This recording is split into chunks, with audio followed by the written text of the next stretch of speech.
in addition to whatever we have covered about communication so far, what we'll cover today, if you bring that in, you will have relationships that thrive, relationships where people love you, respect you, there is mutual honor, there is trust, there is openness, and relationships become supportive completely because people are with you always. Okay, so settle yourself, take a long deep breath, open up yourself to listening, and we will talk about emotional safety. So when people feel safe with you, what happens? So what does emotional safety mean? Emotional safety is someone feels that, hey, listen, I can express myself without any fear or any inhibition.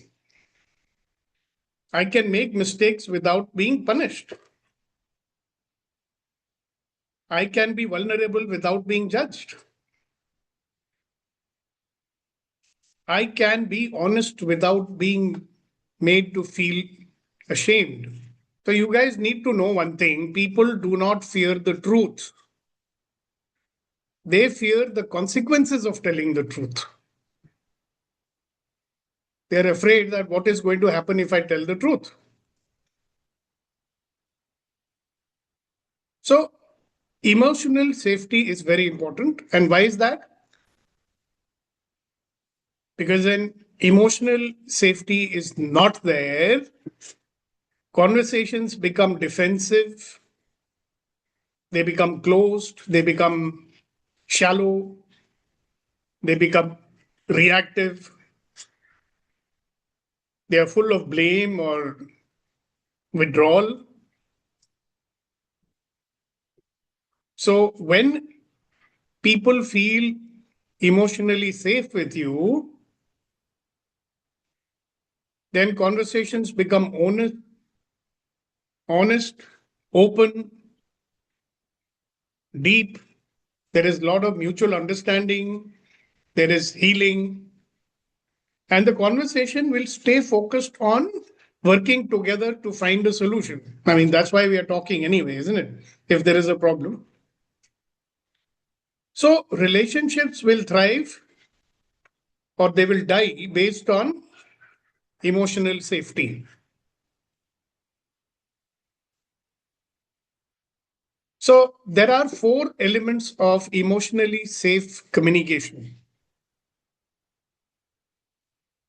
The first one is using a kind tone, even when you're upset. You're speaking kindly. Tone, as you know, carries more meaning than words.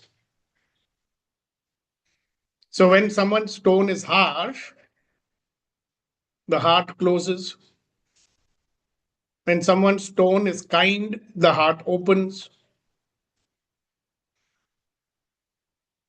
So a little suggestion for everyone: say difficult things but with a soft tone. Say difficult things with a kind tone. Now, the second most important pillar to build this kind of emotional safety is to validate the other person's feeling. So let them know that it's okay to feel the way you're feeling. So validation is very, very powerful. So saying things like, I understand that this is very difficult for you, or saying something like, I see why you feel the way you're feeling right now. Or you can say to them, it makes sense for you to react the way you reacted already. It's fine. I get it. Now, validation does not mean that you're agreeing with the other person, all right? It simply means that, look, I get it. I get your point of view. I get your feeling. I understand it. And I'm not judging it.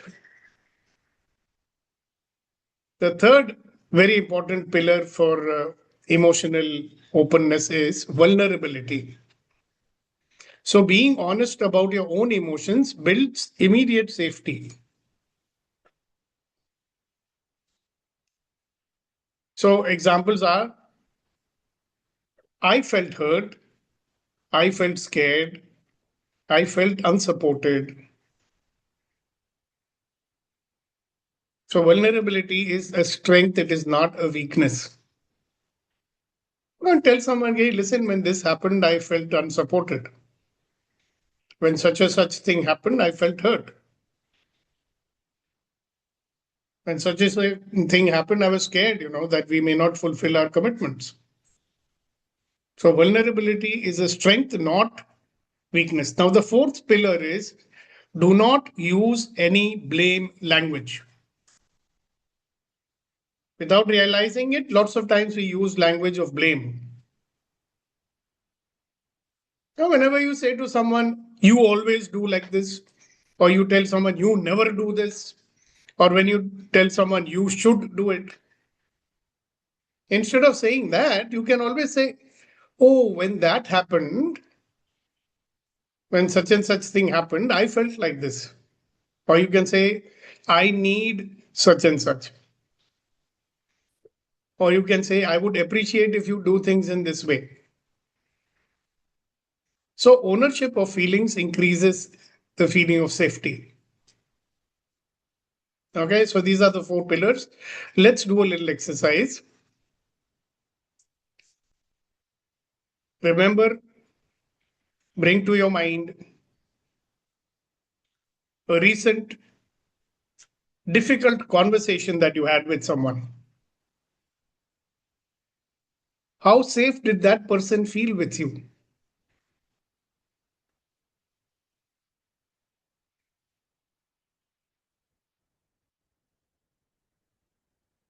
Now, as you go back and look at what happened, what part of your communication style you could soften?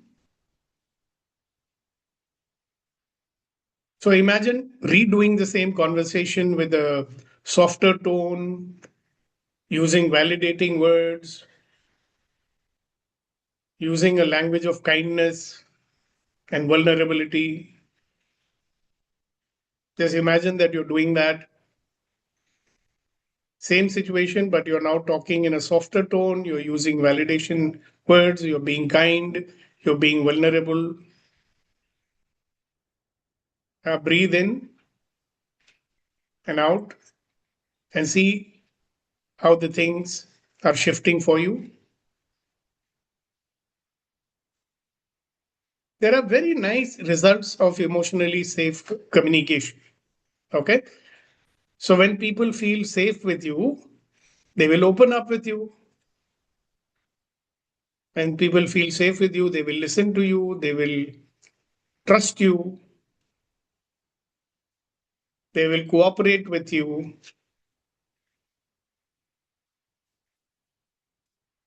they will share more with you. They will be, they will drop all their defenses and be vulnerable with you.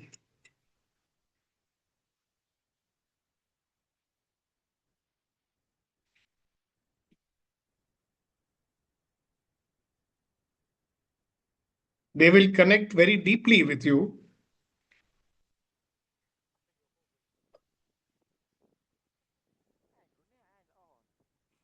So, emotional safety is the secret for lasting relationships. So, people grow, people expand when they feel safe. See, guys, if you want more affinity, you want more love, you want more regard, when you want more closeness, when you want mutual respect, honor, then one of the most important things is to make the other person feel emotionally secure whenever you're communicating with them. I want to quickly remind you what is the purpose of a relationship? So, to support each other, to empower each other, to make each other stronger, isn't it? And by doing what I'm suggesting here, this is exactly what's going to happen.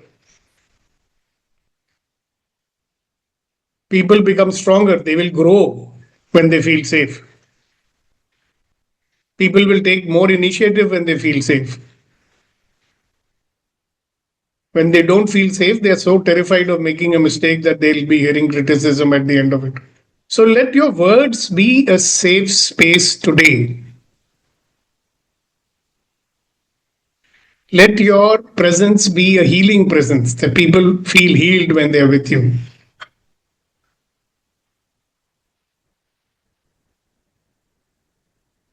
Let your communication let people know that you are a sanctuary for the person in your life.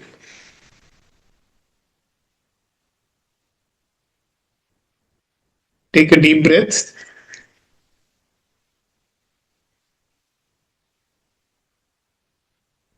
So have a great day full of clarity, kindness, emotional safety.